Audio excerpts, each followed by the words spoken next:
The Karin Sultan RS Classic is finally here. Should you buy it? It's a bigger question than you might think. Plus, quarter mile times, technical lap times, and the speed score. And how did my predictions go? Expectations for this car were really high, so I'm going to be doing testing a little bit differently this time around.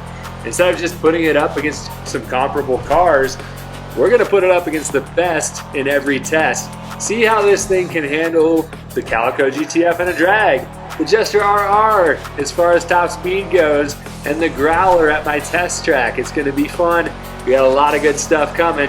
Of course, we'll do the speed score at the end.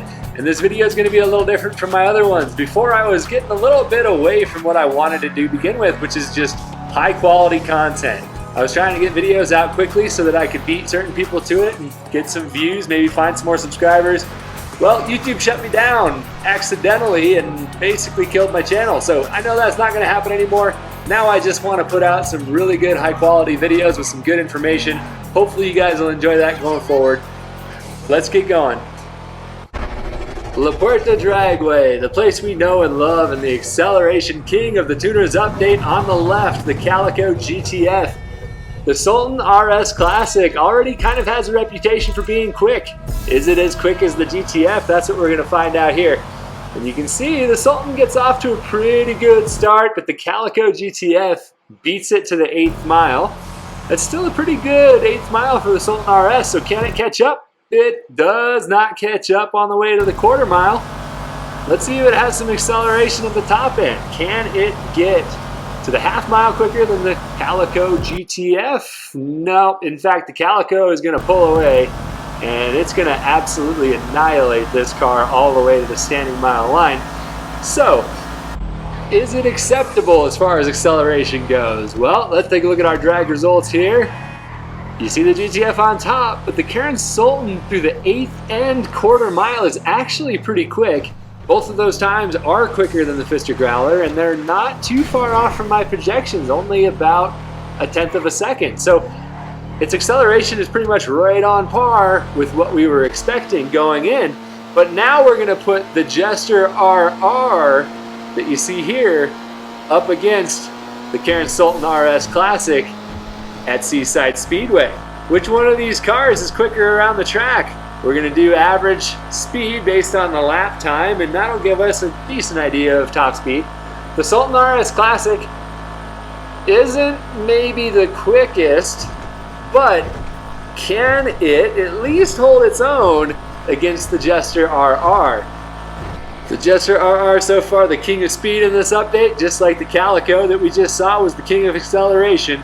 So we're not taking it easy on the Calico, or I'm sorry, on the Sultan RS. How fast is it though? Not fast at all is the answer. 122.9. That's really bad. When you look at the Jester RR, 133.6, 11 miles an hour in this game when cars don't get much faster than 135, 138 miles an hour. That's a big deal. So pretty big deficit to the best top speed car there. Top speed definitely not a strength for the Sultan RS Classic. So can it take on the Growler, my favorite car from this update so far? It is an absolute monster at my test track. The Sultan RS is going to do everything that it can to keep up here. Maybe it'll beat the Growler. We'll have to wait and see. But the Growler is fastest to that first gantry. The Sultan RS Classic it's not easy to drive either. So the Growler is difficult to drive, but it suits my driving style, I guess, if you want to call it that in the game a little bit more. The Growler is more predictable, I would say. The Sultan RS Classic is kind of difficult because you can get oversteer seemingly out of nowhere, and you see that seems to be affecting it here a little bit as the Growler is the first to that reverse start finish line as well. But the Sultan RS Classic is pretty quick, and this last corner there, it has a lot of rotation just like the Growler, but it has more acceleration. So heading down that home stretch, can it catch and pass the Growler? It absolutely can. So that's where that acceleration comes in a little bit there. Let's see what the time is. It's not bad. 57.7, 57s. Those are some of the supercars, some of the kind of mid-tier supercars almost. Do 57-second laps on this track, so that's really good. As far as the speed score goes though, It's not at the top. It's between the Comet S2 and the Vector. The Comet S2 to me doesn't make any sense. Rockstar should be fired for that one, and 911 should be much faster than it is.